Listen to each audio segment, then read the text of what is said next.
So today we talk about the origin of religion and about how the different religions have evolved and what went wrong and maybe how can we do it the right way.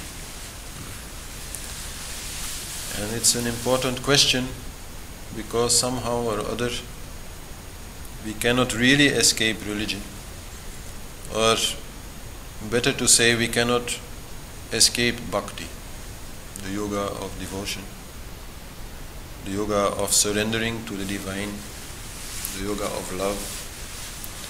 It is impossible to entirely lose that. It is part of the game. It is what needs to be done on the feeling level. On the intellectual level, we can reason. On the level of action, we can perform selfless service. On the level of the body and the breath, we can do asana, pranayama, all these things. But on the level of feeling, we need to develop love for the divine. And of course, it's not required that this becomes a religion. It only really becomes a religion when a group of people is doing it. If you are doing it on your own, it's just bhakti. You are just sitting and somehow or other you are addressing the divine with your feeling and doing something there. So, but once you start doing it in a group, then it becomes a little bit more complicated. And so that is where religion gets born. Actually, the word religion comes from the Latin religare, which means to bring together. So it's very much about the group thing. But actually, if you look at that meaning, you can also translate religare as union. So then it becomes actually the same thing as yoga, which is also union. So it's not so different. But so the way people understand the word religion mostly means some kind of bhakti yoga that we are doing in a group. So, and as I say, you cannot escape this love. Even if you try, and you just try to meditate on inner peace or quietness or the self or some other concept like that, then if you are successful in your meditation, you will meet the self. You will have some kind of experience of the self and of cosmic consciousness, and you will feel love. And you will need to do something with this love. You will need to express it somehow. And you may probably try to express it in a non-religious way. But it's important at that point that you are not blocking yourself from doing things which you feel like doing, only because you feel, oh, now I'm getting involved in religion. So that's why this class is actually quite important, to see what went wrong with religion, what can be done better, allows us to do bhakti yoga and be free of the stupidities that have been committed over the ages and centuries by other people in the name of religion. We should be free of that, and in order to be free, you have to understand. So this understanding is very helpful there. So this class actually touches on many other classes that I already have given. I have given a class on Bhakti Yoga, so obviously there I go into great depth explaining about it. And this class also very much touches on the class on yoga teaching, because actually there also we encounter the position of the teacher, and very often in religion there also things can go wrong. So that also we already more or less have discussed at length, but it will still come out here also a little bit. And I've also given a class on the yoga of Jesus, explaining the essential philosophy that Jesus was bringing, which is very much a yoga philosophy. And there already we find a link between yoga and Christianity, which is very clearly there. So that is all related to the class of today. Anyhow, a little bit more maybe about the use of bhakti, just to make it clear, is first of all, when we try to meditate, the feeling of love towards the divine is a big power. Without that feeling, it's very difficult to concentrate. You need to somehow have mind involved in it. Mind has to want to concentrate on a mantra or something. And if what this mantra is saying is being very much appreciated by mind, if mind can associate it with it, because it is said with love, it is sung with love, then it becomes so much more easy. If you chant a mantra just like in a very monotonous fashion, very difficult to stay with it for a very long time because it's very boring. But if you can chant it in a loving fashion, then you can sing for hours, it's not a problem. So there, first of all, bhakti helps. Then the use of an image of the divine, which is very much associated with religion, of course, is also very helpful. Meaning, to concentrate on an intellectual concept like the self, or eternity, or inner silence, or things like that, is possible, but it's difficult. It's more easy to focus on something which has more form, which is more like an image. Whether it be Shiva or something, does not matter. If you have some kind of person that you can address, this just makes it more easy for mind to focus. And then, of course, in meditation, the last thing that one has to do is to surrender. At some point, it's no longer about concentration. That you then already have. Then it's about letting go of concentration. It's about letting go of your own hold on things. It's about trusting and really letting go of all control. And then you can jump into samadhi. But in order to do that, you need to trust. You need to love that which you are seeking. So there also bhakti very much helps. And for many people who have been trying to do meditation without bhakti, the moment then when they start doing a little bit of bhakti, they see a very big change, and everything moves so much more powerful and so much more fast, and they really can experience deep meditation. But so all these things are on a personal level. But then, as I said, religion starts when we start doing these things as a group. And that also has a power.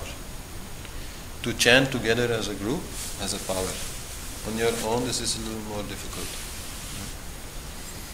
To regularly come together and have some kind of spiritual ritual or activity is very powerful, is very helpful. And so, in that way, religion kind of starts. But then, immediately also the problem starts. Because, okay, let's sing Gayatri Mantra together. But who was choosing Gayatri Mantra? Why not Om Namah Shivaya? Why not Shalom, like the Jews are singing? So choices then have to be made. And how do we sing it? Choices have to be made. So then a little bit difficulty comes. And today we're going to look at how these difficulties arise a little bit through history. First of all, to understand that all religions that we know today come from the same source. For many people this is not clear, but historically this is very clear. They all come from the same source. Only throughout the ages they have developed all in quite different directions, so that now they are looking very different and also a little bit fighting each other and things like that. So behind all this diversity there is a very clear unity. So we're going to first and all try to find this unity. But so if we talk about history, this is also a little bit difficult, because we are not talking about the history of 1,000 years ago. or 2000 years ago. You're talking about many thousands of years ago, and we have very little data. So historians are usually not very agreeing with each other on many of these things, and that makes it a little difficult. But still, I think the general picture is quite clear. So we can look at that. But okay, I have to say, I'm not an historian. Like for many years, there was the story of the Aryan invasion in India, which led to the Hindu culture. This was, for many years, historians were accepting that. But now they have had to drop this idea, because apparently they have found some clear Hindu sculptures and other remains of a culture that existed there before the Aryan invasion. So history is very difficult. When you go back this much time, it's really very difficult. Anyhow, on this sheet that you have, you see that everything starts with Sanatan Dharm. In a way, you can say everything starts with Hinduism, but that's actually not true, because Hinduism is a word that is much more recent. Hinduism is the culture of the people living by the Indus Valley. So, but if you ask Hindus today what is their religion or what is their tradition, they will not say, oh, I am a Hindu. They will say, I am Sanatan Dharm. And what does mean Sanatan Dharm? Dharm is a very important word. It's very difficult to translate. We don't really have such a concept. And sometimes this word is translated as religion. But this is so very untrue if you look at what religion really means. Because Dharm by nature is personal. Dharm is about, a number of, let's say, rules about how to live, about, the yogic lifestyle, you could say. But very clearly in the concept, it is always very personal. So there are no clear rules like same for everybody.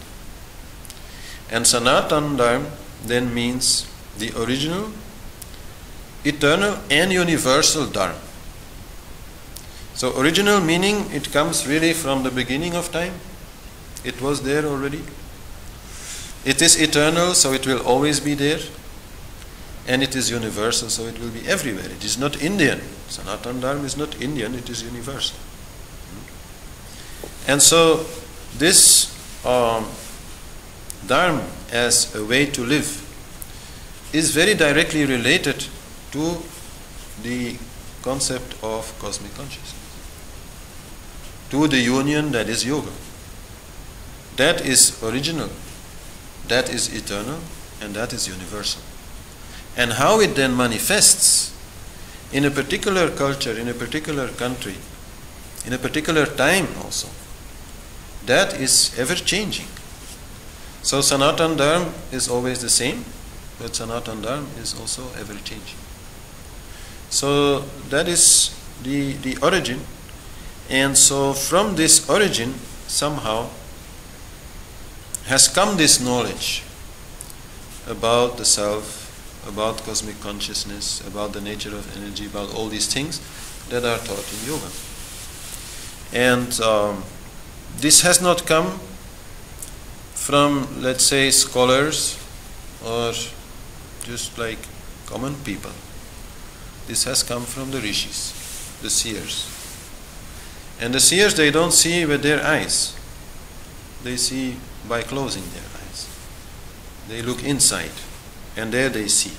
And when they then come out, usually they make some kind of poem, some verse, in which they put that which they have seen.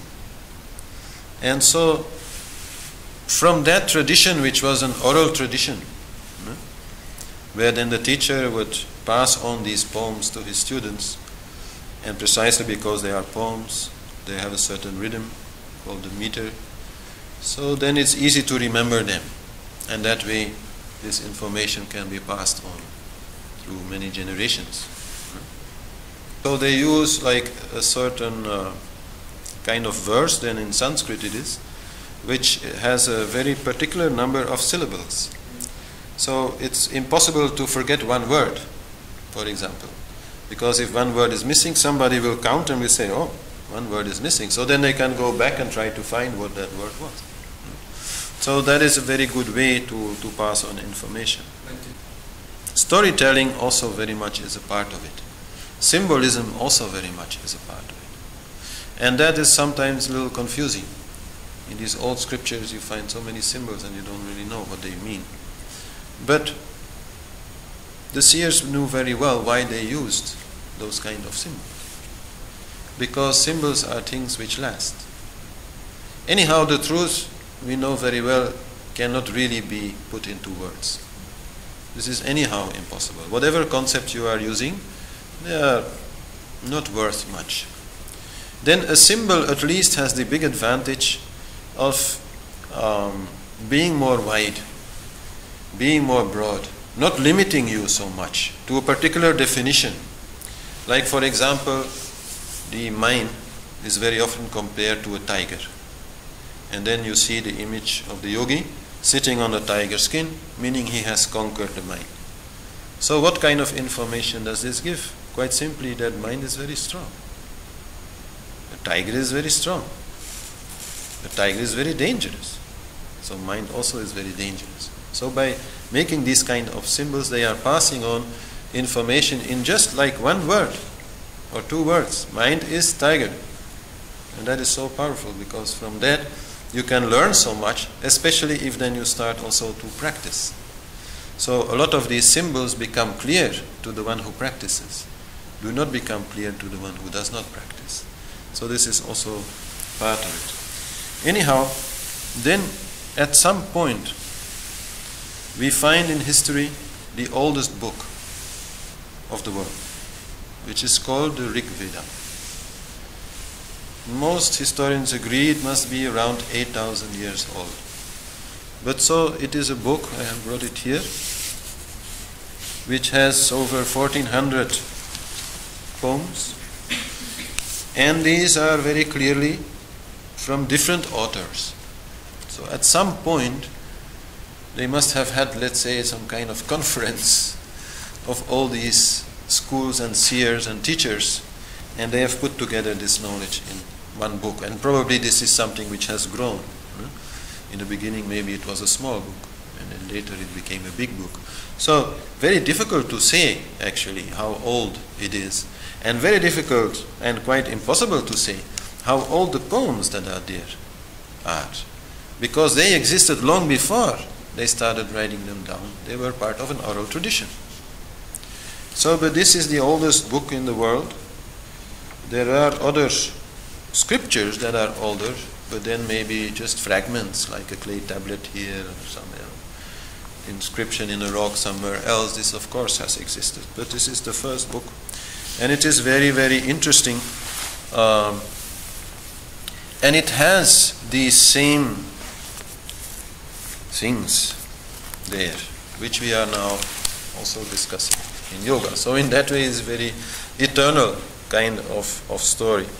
And I'd like to just read you a small part of it. Man, shining light in the city, has 1,000 heads, eyes and feet.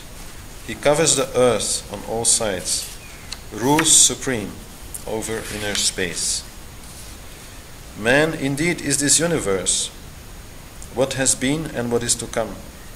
Master of immortality, he rises through nourishment.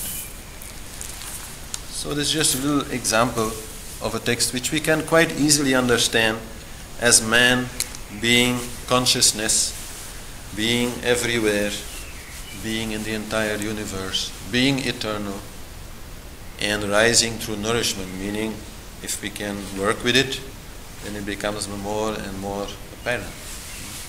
So this knowledge was there from the very beginning, and a lot of other things also are found in the Rig Veda.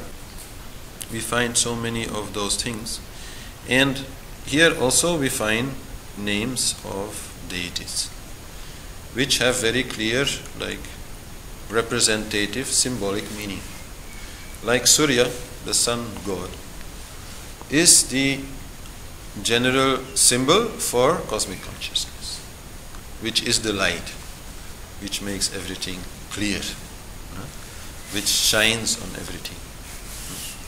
If there would be no sun, then nothing would be there and nothing could be seen. So this is why this symbol is there. And for example, there is also Indra, which is the supreme yogi, who has mastered all 10 indriyas, which means the 5 sense organs and the 5 work organs. So he is like Shiva. Shiva comes much later in Hinduism. But he is like Shiva, he is the ultimate yogi. And actually you can say that Surya, which is still there in Hinduism, somehow gets replaced through history by the figure of Vishnu. But this is all not so important. The main thing to say is that this is there. And another important thing, of course, is Om.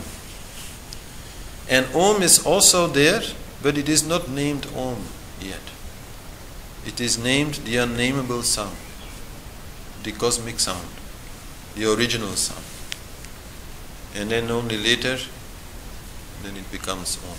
So this is where so many of the things that we work with today, like Shakti also, comes in many forms. The energy, which always changes and which creates this kind of game in which we are living. So this is also there. The opposition between solar and lunar energies, hot and cold energies, male and female energies. Then the Kundalini energy, which comes there as the god Agni, the god of the fire. So many stories are there, but also descriptions of fire rituals, which are quite clear descriptions of rituals, but at the same time descriptions of yogic practices with Kundalini yoga. And then also Soma is there, a deity which represents the Amrit, the divine essence, which is actually the cerebrospinal fluid. So there also we can work with, and that is also already described there in the Vedas. And the 7 chakras are there as 7 rishis, as 7 seers. And so many of these things are there. And so that way the Rig Veda is the first image that we get of the original Sanatan Dharm. Before that we don't really have anything. We can just imagine what was there. But the image that we get from Rig Veda is very clear. That where it all started was yoga, and was yogic knowledge which was presented there in a symbolic form. And if we look at the type of religion that this was, then we find there are 2 aspects to it. It is monism and it is polytheism. Polytheism means they have many gods. Many are there already in Rig Veda. Many are there which are seen as manifestations of the one supreme, formless divine. And that is the monism. Monism means that we see unity in everything, that we see a formless entity behind everything. So that is very clearly there. But so many other things are there which are also important. For example, also the presence of the spiritual world. There is not just the physical world. There is also the spiritual world where beings exist which have not a physical body but a more subtle, energetic body. Spirits both like more normal, like we are. When we die and leave the body, then we also become spirits. But also spirits that are more evolved, that are more developed, that are more close to the divine. and with which also we can communicate, and with which also we can work to advance on the path of yoga, which is also, of course, an aspect of Bhakti Yoga, because then these high evolved spirits are symbolized as devatas. No? Devatas we often translate as gods, but it's actually not really the right translation. There again is no word for it. But they are highly evolved beings like Ganesha, Lakshmi, all these deities that we have there in Hinduism are called devatas. And they are helpful to whomever is doing some spiritual practice, because they are very close to the divine, and their task is to help everybody get more and more close to the divine. So that is why they do it.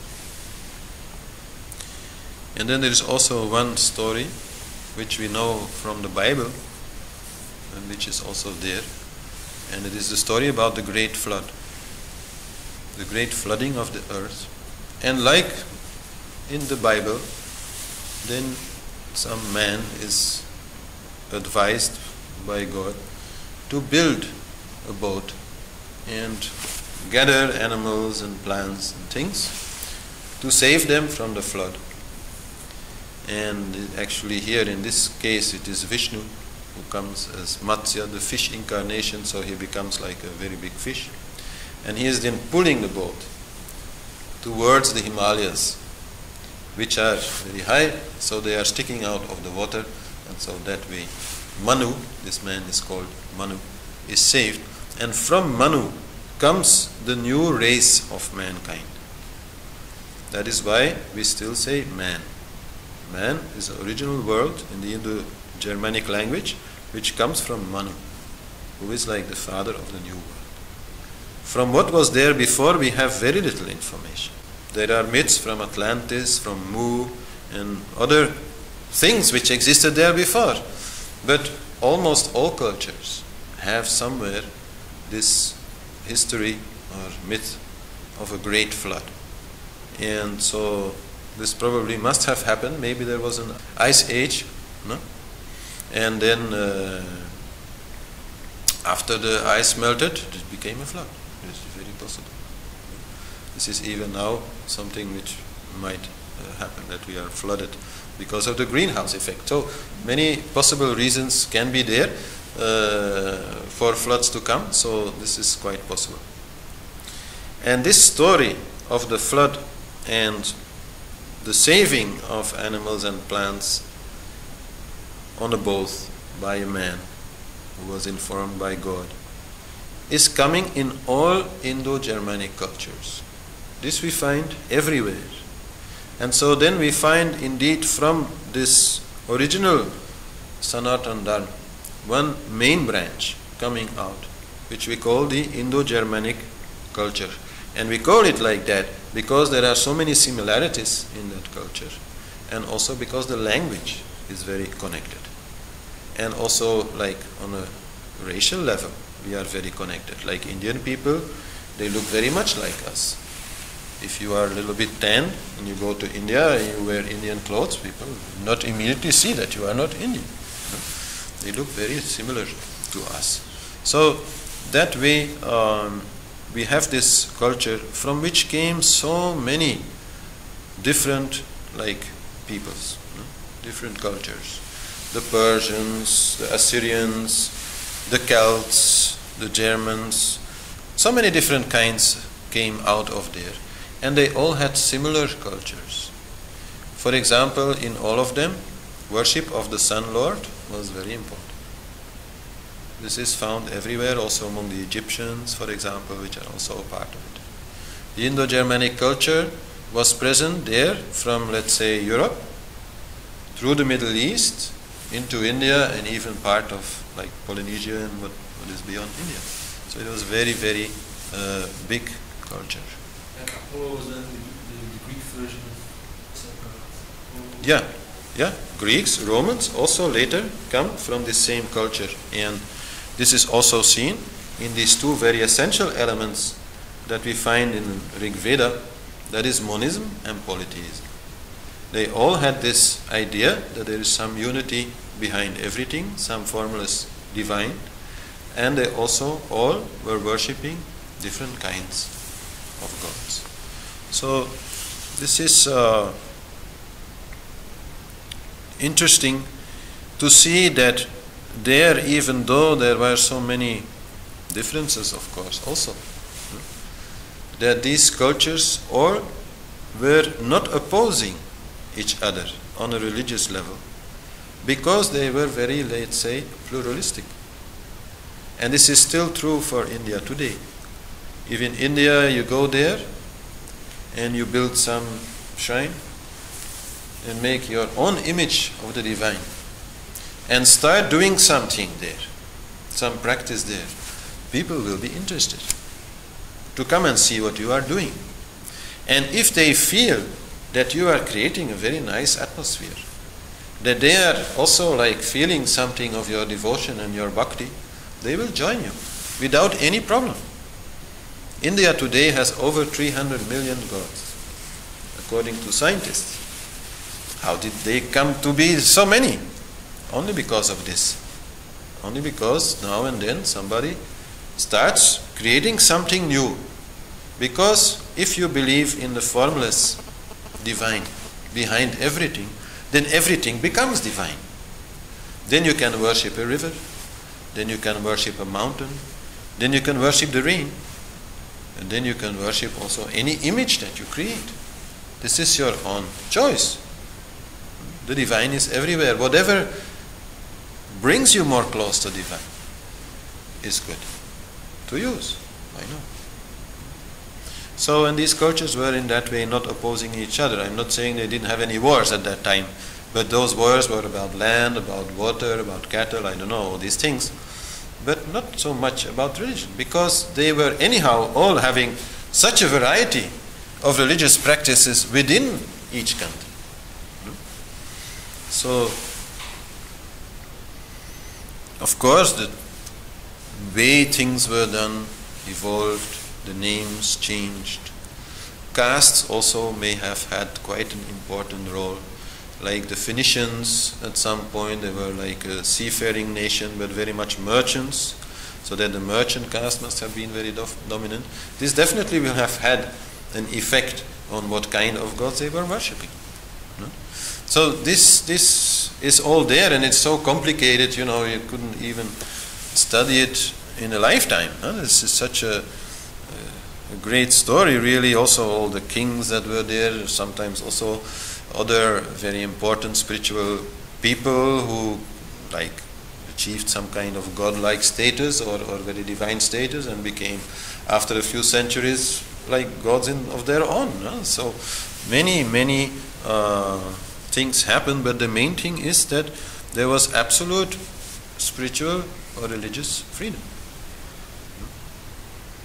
And even today in Hinduism, for example, you can find ascetic Hindus. People who call themselves Hindus, but they say they don't believe in God. It's perfectly possible. And whoever comes to India with a religion, like when Christians came, everybody said, oh, nice, very interesting, come.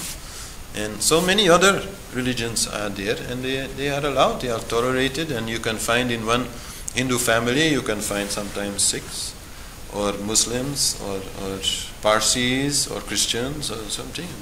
You know, they are very open-minded towards each other, because every single one of them understands the formless nature of the divine.